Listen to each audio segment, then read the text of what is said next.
think bombing another nation's capital and removing their president is an act of war. Anybody who argues otherwise, I think, has a very difficult argument. So, yes, the Constitution indicates this should go to Congress first. Well, I mean, you know, in that soundbite we played, you were arguing that, look, you know, I mean, are we going to go and remove somebody in Saudi Arabia? I mean, with all due respect, I think the goal here is to stop the drug and human trafficking into America, and I don't think Saudi Arabia is sending fentanyl into America.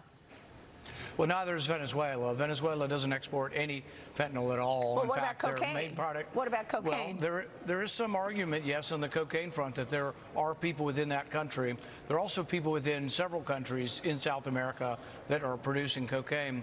What I would say is, look, there's no love lost for Maduro. I've written a book, The Case Against Socialism. I'm glad he's gone. I've described how teenagers are scrounging for food in Venezuela. Socialism is bad, but there's a bigger picture here also between us making this decision. For 30 years, from 1970 to 2000, the Venezuelan people kept voting in socialists. In the initial elections, they actually voted in Chavez, and most people think the initial elections were likely legitimate. But this is the end result of socialism. This is state-sponsored violence that occurred there.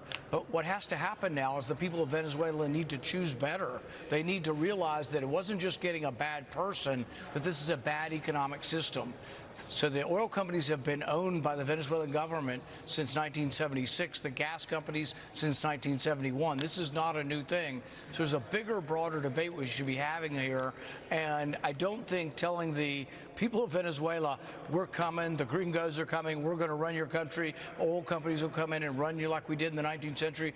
I think that even our friends will resist that. And so I think there's a great positive feeling for America now in Venezuela. I don't think we should ruin it by telling them, well, the gringos are coming, the gringos are coming. I think what we should be saying is, now we're going to allow you to assume your sovereignty, for you to make decisions on your oil, and our hope is that you will choose capitalism, not socialism.